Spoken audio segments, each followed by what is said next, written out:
As I am speaking, some of you have heard this before, but please don't interrupt and spoil it for other people.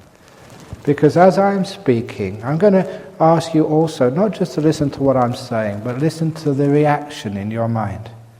What's happening inside of you as I'm speaking? Because as I'm talking, you will begin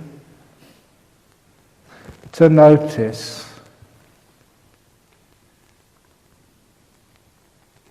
some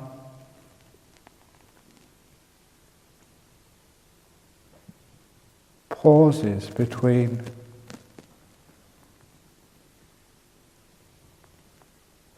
my words. In those spaces, what was going on in your mind? There it was again. You were silent. You were aware without a thought going on in your head. That's why it's a very skillful and effective trick. You know, for the first time, many people have realized, I can be silent.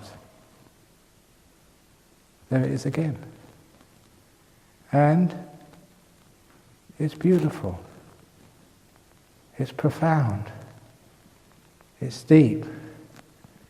And somehow or other, you know there's so much freedom and meaning to be found in that silence. So by giving you a taste of that silence, now you understand its value. Now you have to increase its length of time, so you're more and more and more silent.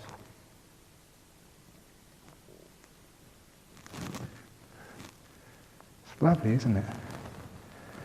So once you start to value the silence and take the value off the thinking, you find that there will be many, many more moments of silence throughout your day.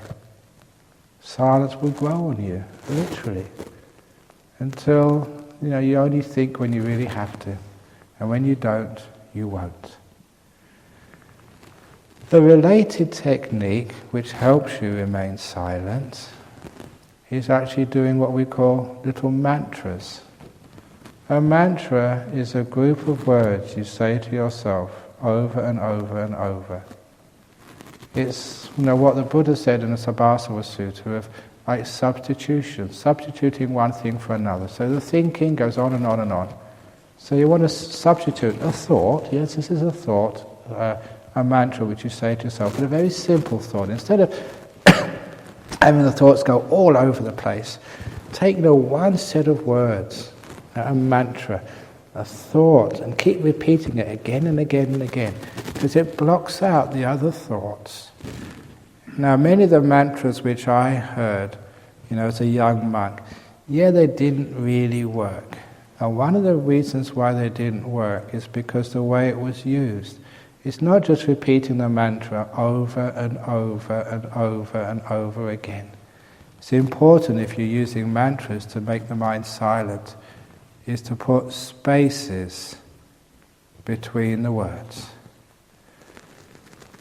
Now, there are many, many different mantras, and I just mentioned the one I was talking about the last time I was overseas, was the old Tibetan mantra, the Om Mani Padme Hum mantra, which is, I thought was the most famous.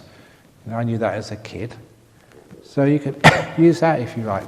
If you're a die-hard Theravada, you can use sort of, a Namo Buddhaya, that's the Indonesian greeting, Namo Buddhaya. That means homage to the Buddha. Or, I don't know, you can make up your own mantras if you like, but the important thing, if you're doing, it's just a Theravada, Namo Buddhaya, say. If you're doing that as a mantra, remember to put spaces between the syllables.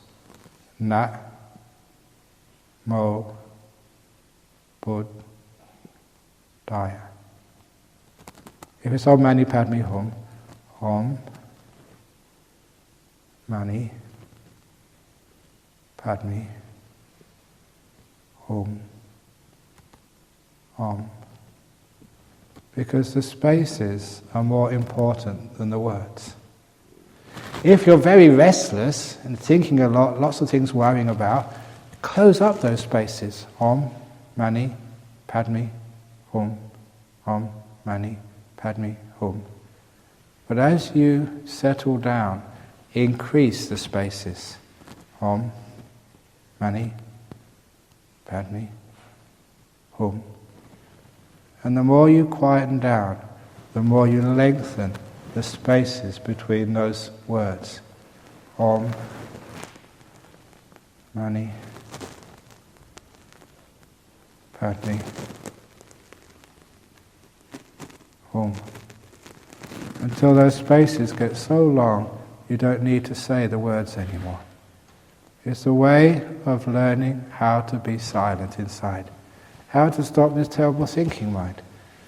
And if you ever get upset, angry, anxious or whatever, now you'll always find that there's so many thoughts going on in your head, and it's great to find this circuit breaker, this switch. You can just switch to try and stop all these crazy thoughts, and that's one thing which you can do. Get your mantra. If you're getting really crazy, Om Mani Padme Hum, Om Mani Padme Hum, Om Mani Padme Hum, Om Mani Padme Hum, Om Mani Padme Hum, Om Mani Padme Hum, Om Mani Padme Hum. It's like going down the gears, in a car whose brakes have failed. It works. So, that's how you can learn how to be quieter, by using that little technique. You can make up your own mantra. The most important part is putting spaces between the words and getting to know that silence, getting to respect it, getting to value it. And after you value it, it grows. Now there's also the problem, which I mentioned last night in brief, which is an important part of meditation. It's an important part of the spiritual path. Fear. It's amazing how many people are afraid of silence. When I first came over here to this part of the bush, we had this beautiful land opposite where our monastery now stands. It's very quiet. And sometimes we had visitors coming in. And as soon as they came in, they raised their voice. They spoke louder than necessary. And I've seen that many times in quiet parts of the world. People actually raise their voice, or almost shouting. And I was really wondering, what is the psychological reason for that? They don't need to speak so loud. And after a little consideration, you realize that the silence was so threatening to them, they needed to destroy it with loud talking, more than is necessary. Because silence is a bit scary if you're not used to it.